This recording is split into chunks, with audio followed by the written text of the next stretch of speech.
Moscow में रूस भारत शिखर सम्मेलन है आज का दिन कई मायनों में खास है।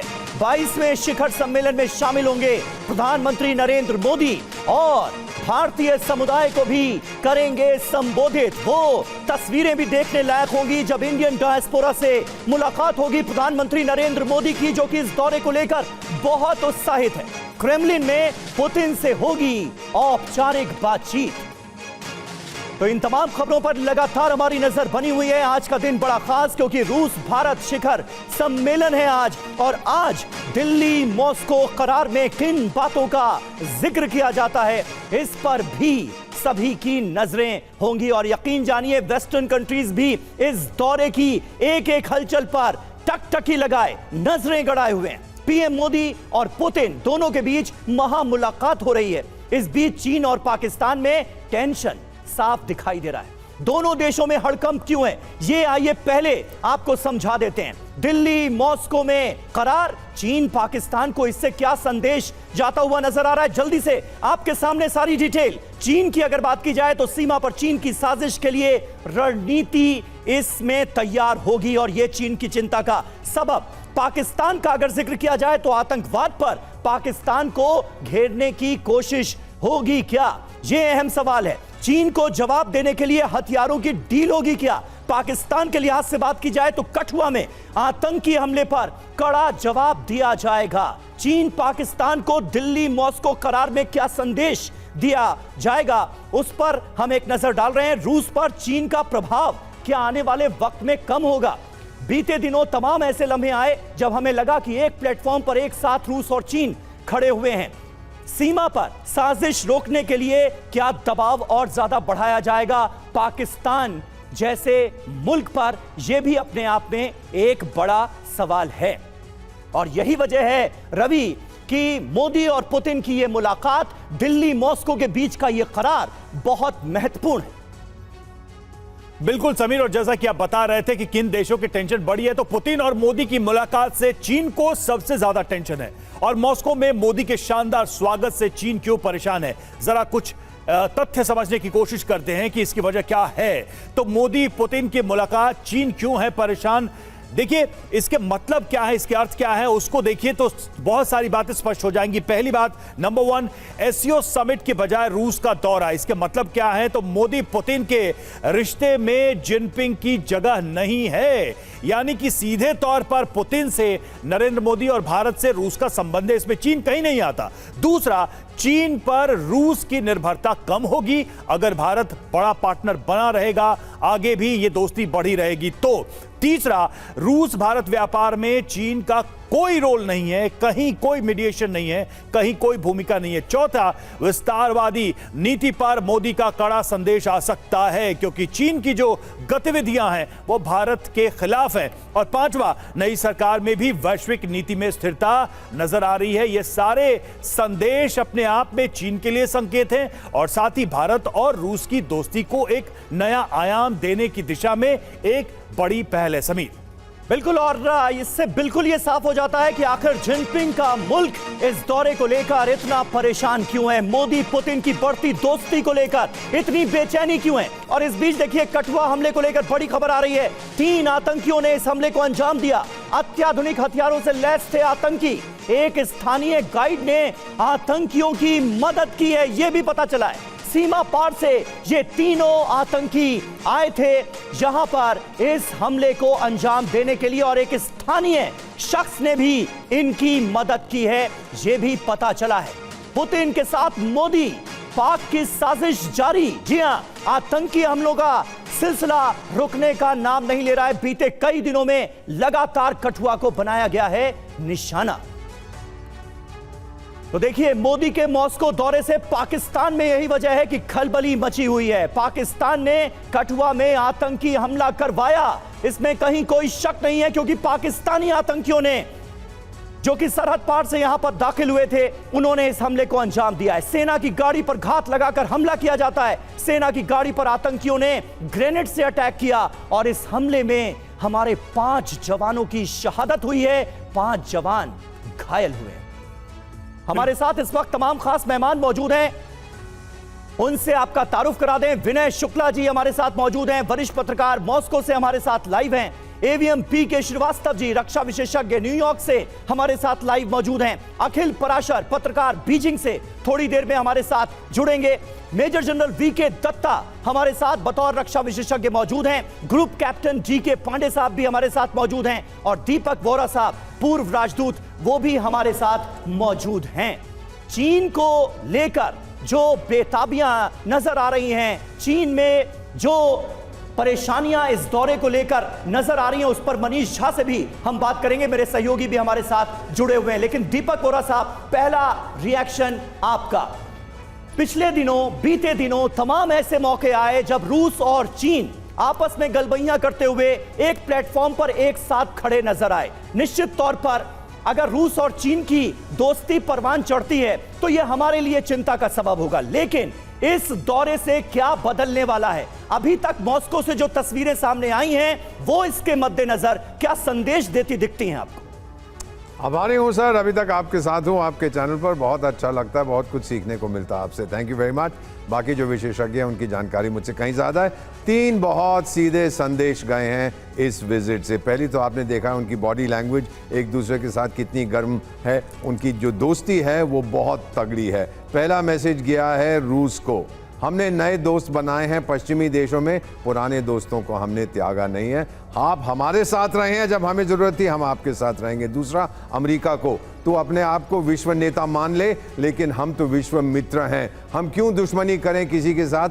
आपके लिए। आपको याद होगा सर, जब हमला हुआ था 9/11 का, तो अमेरिका ने पाकिस्तान को फ़ोन करके कहा था या आप हमारे साथ हैं या उनके साथ हैं। हमारे को ये नहीं कोई कहता, हम सबके साथ हैं, ऑल अलाइनमेंट है। और तीसरी चीज़, चीन को क्या संदेश दिया जा रहा है? ये चेन्नई व्लादिवोस्टोक जो मैरीटाइम कॉरिडोर बन रहा है, इसमें सामान जाएगा रूस के लिए साउथ चाइना सी होते हुए। क्या करेगा चीन? रोक लेगा। संदेश ये दिया गया है कि जो तेरी दोस्ती है चीन की, सुन लीजिएगा सर, चीन की दोस्ती रूस के साथ, याद रखिए 62 में हम पे हमला किया था, 1969 पे सोवियत संघ पे हमला किया था चीन ने, और 10 साल बाद वियतनाम पर। तो ये दोस्ती मैरिज ऑफ इनकन्वीनियंस है, किसी दिन टूट जाएगी। और रूस के साथ जो हमारी दोस्ती है वो है मैरिज ऑफ परमानेंट इंटरेस्ट, वो टूटेगी नहीं, तलाक उसमें नहीं है। बिल्कुल। विनय शुक्ला हमारे साथ इस वक्त मॉस्को से जुड़े हुए वरिष्ठ पत्रकार। विनय जी, सवाल यहां पर यह है, चूंकि चीन के कॉन्टेक्स्ट में हम बात कर रहे हैं, तो चीन के लिए रूस की जो लाइन है वो क्या होगी? भारत के संदर्भ में अगर देखा जाए, इस दोस्ती के हिसाब से देखा जाए, इस दौरे के हिसाब से देखा जाए, एससीओ को स्किप करके अगर भारत का प्रधानमंत्री मॉस्को जाता है, इसका मतलब तो यही है कि भारत रूस के साथ सीधी दोस्ती रखना चाहता है, चीन को नहीं चाहता। चीन के लिए रूस का नजरिया क्या होगा और भारत के साथ उसे कैसे बैलेंस कर पाएगा रूस? पुतिन सरकार कैसे बैलेंस करेगी? बात ऐसी है कि भारत और चीन की जो संबंध है वो 2 अलग अलग श्रेणियों में है। क्योंकि भारत के साथ तो जितने भी संबंध थे शुरू से लेकर उनमें कभी उतार चढ़ाव नहीं आया। चीन के साथ जो है रूस लड़ भी चुका है, लड़ाई, बॉर्डर पे लड़ाई भी हो चुकी है उनकी, तो ये इतिहास में सब लोग जानते हैं। दूसरा ये है कि आज की स्थिति में जो वेस्ट ने जो कलेक्टिव वो किया है रशिया के खिलाफ प्रतिबंध वगैरह, और उसमें रूस के तो चीन तो पड़ोसी है, और वो चीन जो है रूस को ही नहीं मतलब सारी दुनिया को सप्लाई करता है मालों की, तो इसलिए, और बॉर्डर लगा हुआ है, कोई ट्रांजिट की कोई प्रॉब्लम नहीं है। तो उस हिसाब से प्रैक्टिकल प्रैग्मेटिक वो है पड़ोसी के साथ अच्छे संबंध रखने की। क्योंकि चीन के साथ तो वैसे देखा जाए तो पश्चिमी देश भी, यूरोपीय देश भी, अमेरिका भी और भारत भी जो है जी ठीक सामान्य संबंध चाहता है। तो इसमें दूसरी तरह बात यह है कि कुछ ये नैरेटिव जो है ना, ये ट्रायंगल बनाने वाली, अब आप याद कीजिए कि कुछ समय पहले तक ये कहा जा रहा था कि चीन, पाकिस्तान और रूस की धुरी जो है भारत के खिलाफ बन रही है। कहाँ है आप? कहाँ याद कर रहे हैं आप इस थ्योरी को जो कि वॉशिंगटन के थिंक टैंक से आई थी? तो इन चीज़ों की बात नहीं है। दूसरा बात यह है कि मैं हाल में एक कॉन्फ्रेंस में गया था मॉस्को में, तो वहाँ पे ये बात हो रही थी भारत और और रूस के संबंधों के बारे में भी। तो किसी ने कहा वहाँ पे, रूसी वक्ता ने, कि जो हम भारत के साथ जो दिलों की जो दोस्ती महसूस करते हैं वो चीन के साथ नहीं होती है, हमारी नहीं हो सकती। बिल्कुल बिल्कुल बिल्कुल तो सही आपने बिल्कुल सही आपने कहा। ग्रुप कैप्टन जी के पांडे साहब भी हमारे साथ मौजूद हैं। पांडे साहब, इस महामुलाकात के सबसे बड़े आउटकम के तौर पर क्या ये उम्मीद की जा सकती है कि आने वाले वक्त में चीन का प्रभाव रूस के ऊपर कम होगा? निश्चित रूप से समीकरण में प्रभाव पड़ेगा, इसमें कोई दो राय नहीं है, क्योंकि चीन जिस प्रकार से अपने कार्यकलाप को अपने जो वो फैला रहा है अपनी विस्तारवादी नीतियों को, उसका प्रभाव पूरे विश्व के देशों पर पड़ रहा है। और जो साउथ चाइना सी का जो रीजन है इंडो पैसिफिक का, वहाँ पर जिस प्रकार से अनायास तनाव बढ़ रहा है, वो निश्चित रूप से पूरे विश्व के लिए चर्चा का विषय है और चिंता का विषय है। ध्यान रहे कि इस समय वक्त है, क्योंकि जिस प्रकार से केमिस्ट्री हमने देखी कल डिनर में क्या रही पुतिन और प्रधानमंत्री मोदी के बीच में, उससे ये लगता है कि सहज रूप से ये बात की जा सकती है कि चीन के जो एजेंडा है, हिडन एजेंडा है वहाँ अपना वर्चस्व स्थापित करने का, उसको कैसे रोका जाए और क्या उसके कुप्रभाव हो सकते हैं इस क्षेत्र में, जो स्ट्रेटेजिक इक्वेशन है। तो इन सबको देखते हुए निश्चित रूप से बात होगी और क्या आगे निकल के आएगा वो भारत के और रूस के संबंधों को प्रकट करेगा, इसमें कोई दो राय नहीं है। बिल्कुल बिल्कुल दत्ता सर, एक बहुत दिलचस्प कॉन्टेक्स्ट मैं कहूंगा, पाकिस्तान का भी हमने जिक्र किया। तो देखिए, पाकिस्तान का प्राइम मिनिस्टर एक बार रूस गया तो वापस जब लौटा तो उसकी गद्दी खत्म हो चुकी थी, यानी कि इमरान खान का जिक्र कर रहा हूं। और वहीं दूसरी तरफ भारत के प्राइम मिनिस्टर जाते हैं तो आप देखिए किस तरह का स्वागत होता है। तो ये जो दो पिक्चर्स हैं दो पड़ोसी देशों की सिचुएशन, उनकी लीडरशिप, उनके जियोपॉलिटिकल स्ट्रेंथ की, वो उसे आप कैसे देखते हैं, उसे आप कैसे डिफाइन करेंगे, इसकी क्या मैसेजिंग है, क्या कोई कंपैरिजन हो सकता है, होना चाहिए? देखिए, ऐसा है कि जहाँ तक भारत और रूस और उससे पहले जो यूएसएसआर के साथ हमारे ताल्लुक थे, 77 साल हो गए, वो लगातार एक बिल्कुल इवन कील के ऊपर चल रहे हैं। इसमें कभी भी उतार चढ़ाव नहीं आया। और बल्कि जब भी कभी भारत को आवश्यकता पड़ी किसी भी हालत में, चाहे वो 71 की लड़ाई हो, चाहे डिफेंस इक्विपमेंट के बारे में हो, चाहे न्यूक्लियर असेट्स के बारे में हो, रूस और यूएसएसआर हमेशा हमारे साथ लगातार खड़ा रहा। और आज के दिन में जो पुतिन साहब और हमारे प्रधानमंत्री मोदी साहब का इक्वेशन है, एक बहुत घनिष्ठ और अंडरस्टैंडिंग का एक इक्वेशन है, जिसके अंदर हम एज इक्वल्स और एक equal partner for the betterment of both the countries, मतलब दोनों मुल्कों की अच्छाई के लिए हम काम कर रहे हैं। जियो पॉलिटिक्स के अंदर और जो दूसरे जो वैश्विक मुल्क हैं जो अपनी वसवत बढ़ाना चाहते हैं दुनिया में, उसको हम कहते हैं ये बाइपोलर वर्ल्ड। ये मतलब यूनिपोलर नहीं होना चाहिए।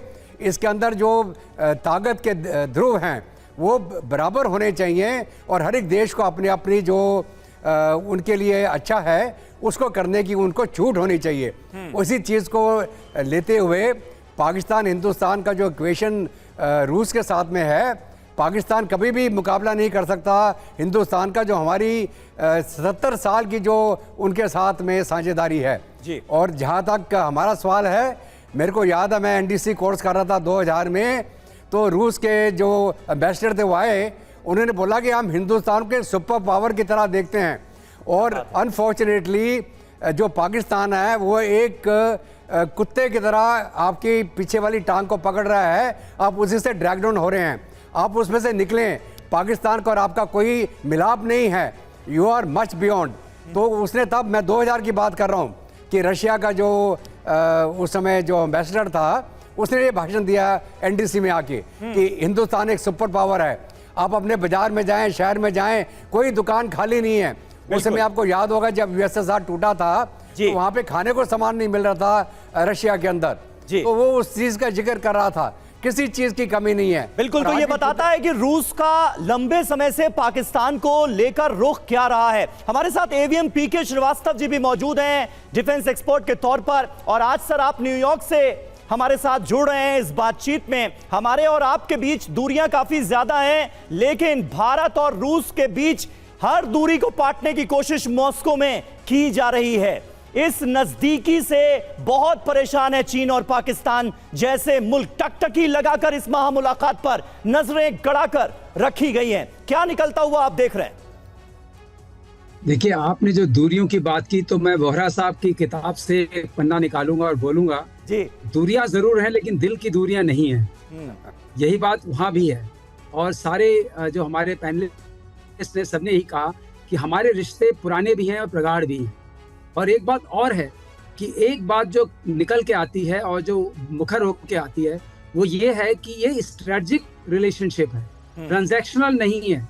आप किसी भी और देश का देखिए, उनके रिलेशनशिप ट्रांजैक्शनल हैं, वो टेम्पोरल है। किसी एक पर्टिकुलर टाइम फ्रेम में जरूरत है तो उस वक्त उनके साथ रिश्ते बने, और जब वो टाइम गुजर गया तो एक नई रिश्तों को पहचान मिल गई।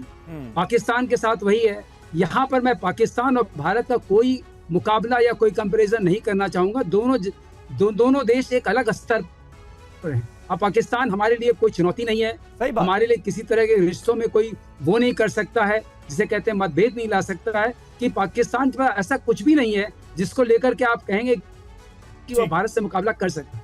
आई बात, ये जो रिश्ते बन रहे हैं अभी, हम भी जानते हैं और बहुत अच्छी तरह से जानते हैं। मैं तो एयरफोर्स का हूँ तो और भी अच्छी तरह से जानता हूँ कि हमारे जो एयरफोर्स की स्ट्रेंथ है, उस बहुत सारे इक्विपमेंट वो वहीं से आते हैं। उनकी स्पेस की सप्लाई है, जो भी लॉजिस्टिक्स है वो हमारे वहां से आती है। तो हमारी उनके ऊपर एक निर्भरता भी है जो चली आ रही है 70 सालों से।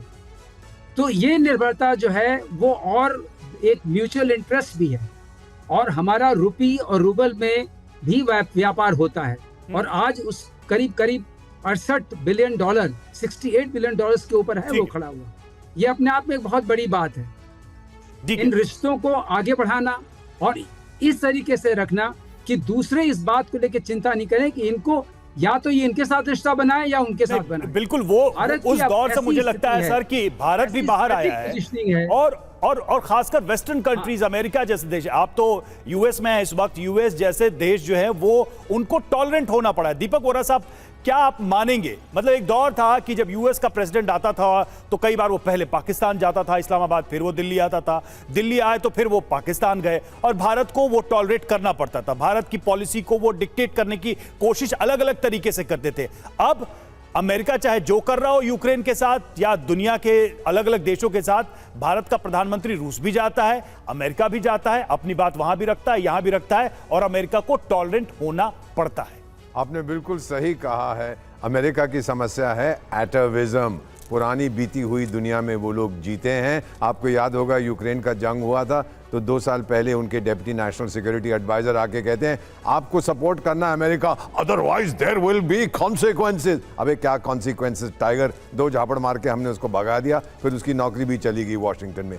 ये अब सच्चाई है और अमेरिका भी ये समझ रहा है। वो बुड्ढन साहब ने तो बोला था भारत की पोजीशन यूक्रेन में शेकी है, लेकिन अब वो बहुत इज्जत करते हैं क्योंकि हमने दिखा दिया कोई शेकी नहीं है, सॉलिड है। शेकी तो आपकी गद्दी है। सर, इतना मैं बताना चाहता हूं, भारत जो है, इंडिया जो है अब भारत बन चुका है। ये दूसरी गाल नहीं दिखाता है, ये मुंह तोड़ जवाब, ऐसा तमाचा मारेगा कि होश ठिकाने आ जाएंगे। अमेरिका भी ये समझ गया है, चीन भी ये समझ गया है, और रूस ये जानता है। हमने कभी हमला नहीं किया रूस के इंटरेस्ट पे, रूस ने कभी हमला नहीं किया भारत के इंटरेस्ट पे। ये चीज होती है सर, एक्सपीरियंस और ट्रस्ट, उसके आधार पर ये दोस्ती है, ये अटूट है सर। बिल्कुल, और दुनिया इस बात को जानती है वोरा साहब कि आज की तारीख में अमेरिका डिक्टेट नहीं कर सकता, लेकिन आदत है कि जाती नहीं। इसी से जुड़ी हमारी अगली बड़ी खबर है। पुतिन मोदी की मुलाकात पर अमेरिका ने की है अपील, भारत रूस से यूक्रेन जंग पर बात करे। यह कहा है अमेरिका ने, यूक्रेन की संप्रभुता के मुद्दे पर भारत रूस से बात करे, यह कह रहा है अमेरिका। निवेदन किया गया है, अपील की गई है। अमेरिका के विदेश विभाग के प्रवक्ता मैथ्यू मिलर ने कहा, भारत हमारा भी रणनीतिक साझेदार है, लिहाजा यूक्रेन युद्ध के मुद्दे पर, यूक्रेन की संप्रभुता के मुद्दे पर रूस से भारत को बात करनी चाहिए।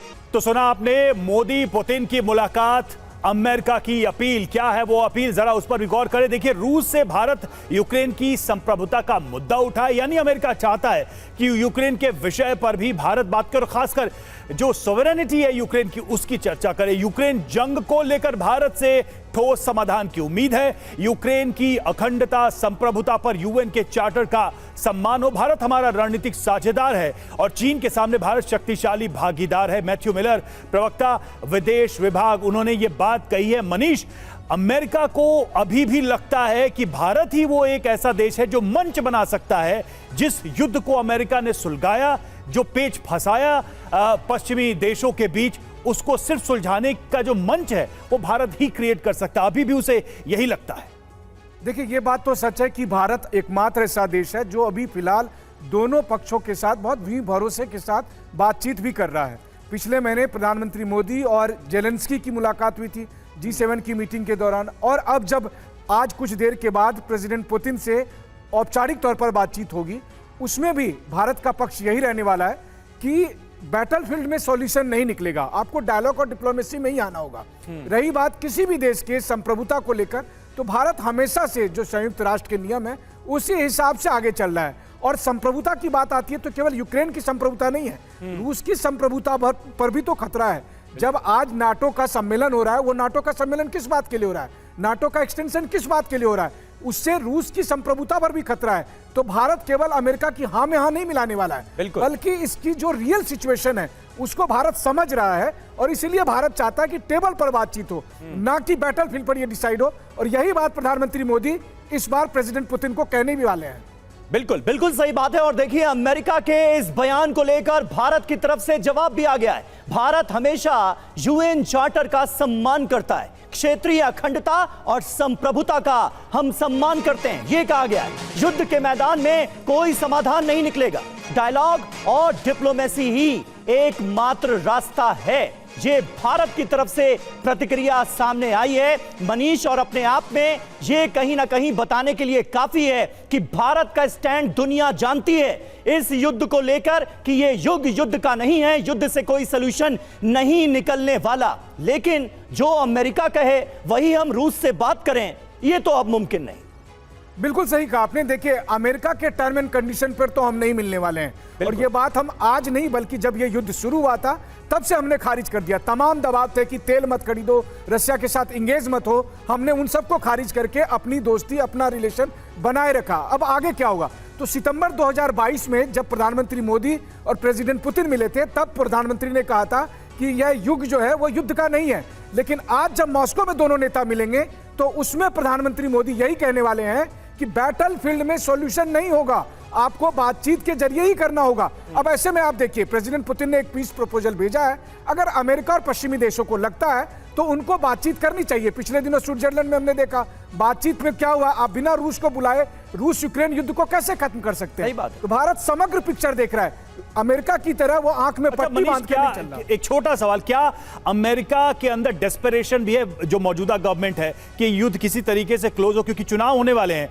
ट्रंप आते हो तो उन्होंने कह दिया कि मैं तो युद्ध बंद करा दूं। देखिए, आज नाटो सम्मेलन होने वाला है। इस 3 दिन में दरअसल ये तय हो जाएगा कि इस दुनिया को तीसरे विश्व युद्ध के लिए जाना है या कहीं भी शांति की कोई उम्मीद है। फिलहाल प्रेसिडेंट बाइडेन और उनके सहयोगियों में कहीं शांति वाली ललक दिख नहीं रही है। अब ट्रंप आए तब क्या करेंगे, लेकिन अगले 6 महीने युद्ध चलता रहेगा, लगभग कमोबेश यही दिख रहा है। एकमात्र भारत है जो ईमानदारी से सोचता है कि यह युद्ध रुके, लेकिन बाकी जो देश हैं दोनों तरफ से वो रूस और यूक्रेन के इस युद्ध को बढ़ाना चाहते हैं। ठीक है, देखिए, और रूस यूक्रेन युद्ध के बीच पीएम मोदी का मॉस्को दौरा है। ऐसे में पीएम मोदी की दौरे को लेकर पश्चिम की टेंशन बढ़ी हुई है। आइए आपको समझाते हैं कि पश्चिमी देशों की क्या टेंशन है, उनकी चिंताएं क्या हैं, जरा उसको भी हम समझाने की कोशिश करते हैं बिग बॉल के माध्यम से। वो तथ्य आपके सामने हम रखने जा रहे हैं। देखिए, पश्चिम को टेंशन क्यों? पीएम मोदी की यात्रा को रूस एक मौके के रूप में देख रहा है, यह बात स्पष्ट है, बिल्कुल इसमें कहीं कोई दो राय नहीं है। और पीएम मोदी की यात्रा से पुतिन पश्चिम को बड़ा मैसेज दे रहे हैं, बड़ा संदेश दे रहे हैं।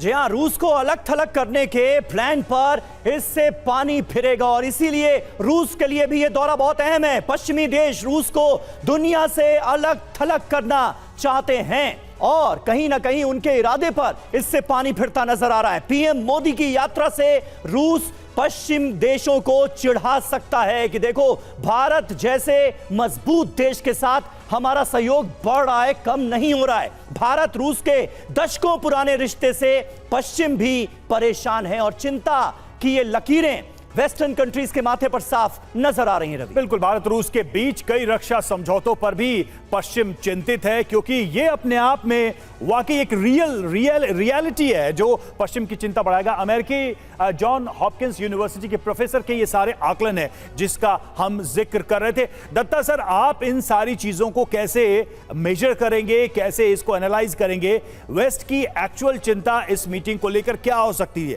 हथियारों की, इकोनॉमिक डील की, या फिर जो भारत और रूस के बीच दुनिया के सारे हितों को किनारे करके म्यूचुअल जो इंटरेस्ट हैं उनको सर्व करने को लेकर बातचीत हो रही है? क्या एक्चुअल चिंता है वेस्ट की अभी?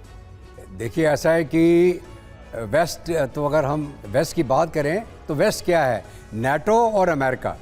अभी नेटो और अमेरिका लगातार यूक्रेन को उकसाया है, उन्होंने यूक्रेन को मदद लगातार दे रहे हैं कि किसी प्रकार रूस को वो दबा पाएँ, उसकी इकॉनमी तबाह कर पाएँ और उसका एक जो सुपर पावर का एक स्टेचर है उसको गिरा पाएँ। तो ये तो उसकी पूरी वेस्ट की जो फोकस रहा है इसी चीज़ के ऊपर रहा है। जहाँ तक भारत का सवाल है, भारत हमेशा मानता है कि आप हर एक देश को अपने हित को देखने का पूरा हक होना चाहिए, यूनिपोलर वर्ल्ड होना चाहिए और हर एक देश को अपना जो भी उन्होंने विचार करना है, जो प्लान करना है, जो एक्शन लेना है, उसकी अपनी देश के हित में होना चाहिए। और इसी को लेके चलते हुए आगे जो वेस्ट का खतरा है कि कहीं हिंदुस्तान भी रूस, चीन, ईरान, नॉर्थ कोरिया और जो और मुल्क हैं दुनिया के जो वेस्टर्न ब्लॉक के खिलाफ ना हो जाएं, क्योंकि अगर वो हो जाता तो आप सोचे कि ये पूरा जो सित्ता है पूरा साउथ एशिया का वो ये वेस्ट के कंट्रोल से आउट हो जाएगा। लेकिन भारत हमेशा न्यूट्रल रहा है, वेस्ट के साथ भी हमारी दोस्ती है, रूस के साथ भी हमारी दोस्ती है। चीन को हम हमेशा समझा रहे हैं, भाई आप जब तक ये बॉर्डर के ऊपर आप समाधान नहीं निकालेंगे, हमारा आपके साथ कोई भाईचारा, कोई बिजनेस, कोई चीज़ नहीं चलने वाली। और इसी को लेकर हम एससीओ में भी नहीं गए थे और ये मैसेज क्लियर गया, इसलिए प्रधानमंत्री एससीओ में नहीं गए, रूस गए अभी। तो ये जो इनका जो खतरा है दिल में वेस्टर्न कंट्रीज़ का कि कहीं ये ऐसा ना हो, रूस जो जिसको दबाने की चेष्टा कर रहे थे वो और पावरफुल होके उभर रहा है अभी, उसकी इकॉनमी नहीं तोड़ पाए, वो लगातार उसका मिलिट्री जो गेन्स हैं वो बढ़ते चले जा रहे हैं ईस्टर्न यूक्रेन के अंदर। अभी उसने कीव में और लिविव में भी भारी स्ट्राइक करा है और उसका ये वार्निंग है नेटो को कि आप मत दीजिए हथियार, आपके हथियार देने से जंग नहीं रुकने वाली और ना ही यूक्रेन को आप बचा पाएंगे। तो ये अभी वेस्ट को सोचना भी नेटो की मीटिंग के अंदर निकल के आएगा कि आगे क्या चाहते हैं, ये क्या नेगोशिएशन चाहते हैं कि जंग के अंदर ही लगे रहना चाहते हैं। और एक और बात, जितना हथियार सही बात है सर, सही बात है। और जल्दी से हम मॉस्को का रुख कर लेते हैं। विनय शुक्ला जी हमारे साथ मौजूद हैं, वरिष्ठ पत्रकार। शुक्ला जी, इस वक्त उम्मीदों का एक पहाड़ मुझे नजर आ रहा है। हमारी कुछ उम्मीदें रूस से, वेस्टर्न कंट्रीज को, अमेरिका को, हमसे बहुत सारी उम्मीदें हैं कि प्रधानमंत्री नरेंद्र मोदी ये मुद्दा भी उठाएं, इस बात का भी जिक्र करें। लेकिन रूस को इस दौरे से क्या उम्मीदें हैं, रूस को भारत से क्या उम्मीदें हैं, अगर उनके बारे में आप तफसील से बता पाएं तो।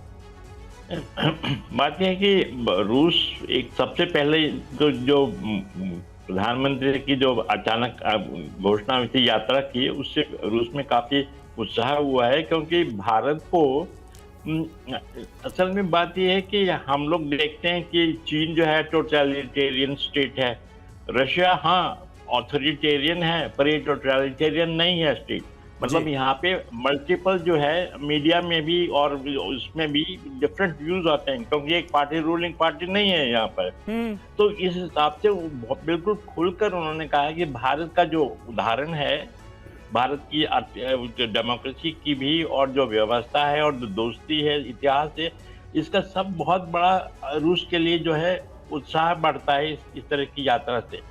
तो रूस को उम्मीद ये है कि जो व्यापार बढ़ेगा भारत के साथ वो तो ठीक है, पर मेन चीज़ ये है कि रूस में बात एक खासियत ये है कि वो मेंटालिटी जो इमोशनल जो है ना टच, वो बहुत महत्व रखता है। तो इस हिसाब से बहुत बड़ा जो है योगदान रहेगा दोस्ती को आगे बढ़ाने का, इसमें नया चैप्टर खोलने का। बिल्कुल। और डीके पांडे सर, एक चीज यहां पर मैं आपसे पूछना चाहूंगा और समझना भी चाहूंगा कि जो रक्षा सौदे जिसका थोड़ी देर पहले हम जिक्र कर रहे थे, वो रक्षा सौदे कितने महत्वपूर्ण हो जाएंगे तब जबकि भारत अलग अलग देशों से, वो देश जो रूस के साथ इस वक्त जंग लड़ रहे हैं उनके साथ भी भारत रक्षा सौदे करता है। तो क्या फ्यूचर में इसका कहीं कोई इंपैक्ट है या फिर ये सब अपने अपने इंडिविजुअल केसेस हैं? आप इसे कैसे देखते हैं? चाहे वो बात हम फ्रांस की कर लें, वो चाहे हम बात अमेरिका की कर लें, और रूस के साथ तो जो हम डील करने वाले हैं या कर रहे हैं उसकी बात तो हम कर ही रहे हैं। देखिए, जिस प्रकार से अमेरिका ने और नाटो देशों सभी को दलदल में फंसा दिया, जितना वो निकलने का प्रयास कर रहे हैं उतना ही दसते जा रहे हैं, और इससे पूरे विश्व की सब लॉजिस्टिक सप्लाई चेन को प्रभाव पड़ा है। और जिससे मैं इसका इसलिए जिक्र कर रहा हूं कि जो हमारे लगभग तीन चौथाई से अधिक जो हमारे पास आर्म्स एमुनिशन वो हैं, वो सारे जो हैं रशिया के हैं और रशिया ओरिजिन के हैं। तो उनको जो हमें स्पेस की रिक्वायरमेंट है, उनका जो एमुनिशन की रिक्वायरमेंट है, वो हम उसके लिए रशिया के ऊपर निर्भर हैं। तो उसके सप्लाई चेन के अंदर कोई रुकावट ना हो, उसको उसका प्रोडक्शन चलता रहे, वो जरूरी है। ध्यान रहे कि इतने फाइनेंशियल सैंक्शन के बाद भी रूस की जो इकोनॉमिक ग्रोथ है वो 3.6% रही है। ये एक बहुत काबिल तारीफ है। इसका मतलब उनका जो तंत्र है वो सुचारू रूप से काम कर रहा है। तो भारत के लिए लॉजिस्टिक सप्लाई चेन, हमारी स्पेस के लिए रिक्वायरमेंट है, उस पर बहुत ध्यान देना जरूरी है। वो एक खुला रास्ता खुले, और साथ में जो हम Su-57 प्रोजेक्ट की आपने चर्चा की पहले, वो जो 5th जनरेशन फाइटर है, वो स्टेल्थ, हमारे कुछ ऑब्जर्वेशंस थे उस पर उन्होंने एड्रेस किया है। हो सकता है कि इस आज के दिन उस पर कुछ महत्वपूर्ण फैसले हो जाएं, और जो हमारी रिक्वायरमेंट है एक स्टेल्थ की और 5th जनरेशन एयरक्राफ्ट की, वो पूरी हो। तो निश्चित रूप से हम आशान्वित हैं कि कुछ रक्षा के लिए के क्षेत्र में कुछ महत्वपूर्ण निर्णय हो सकते हैं। और जिस प्रकार से केमिस्ट्री चल रही है, हम आगे कैसे डेवलप करेंगे। ध्यान रहे, हमें ट्रांसफर ऑफ टेक्नोलॉजी की भी एक बहुत बड़ी समस्या है। ब्रह्मोस के ऊपर किस प्रकार से हमने रशिया के साथ जेवी करके आगे बढ़े हैं, और हमारा पूरा विश्व में अभी ब्रह्मोस जो है वो नंबर 1 प्रोडक्ट बना हुआ है। और इसी प्रकार से हम चाहते हैं कि जो हमारे जो एयरक्राफ्ट हैं उस फील्ड में भी फाइटर इंजन की जो प्रॉब्लम्स हैं उस पर हम कुछ एड्रेस कर सकें। और स्टेल्थ का सब देखिए, हमारे पूर्वी और पश्चिमी पड़ोसी यानी कि चाइना और पाकिस्तान दोनों G20 प्रोजेक्ट के ऊपर बहुत ध्यान दे रहे हैं। J-31 एयरक्राफ्ट उड़ाने का प्रयास कर रहे हैं। वो एक अधिकतम जहाज है और वो उसमें स्टेल्थ का बहुत बड़ा एलिमेंट है। तो ऐसे माहौल में अगर हम अपने पास, भारत के पास अगर स्टेल्थ एयरक्राफ्ट नहीं है, निश्चित रूप से वो जो एक स्ट्रेटेजिक बैलेंस है उसके ऊपर वो प्रभाव पड़ता है।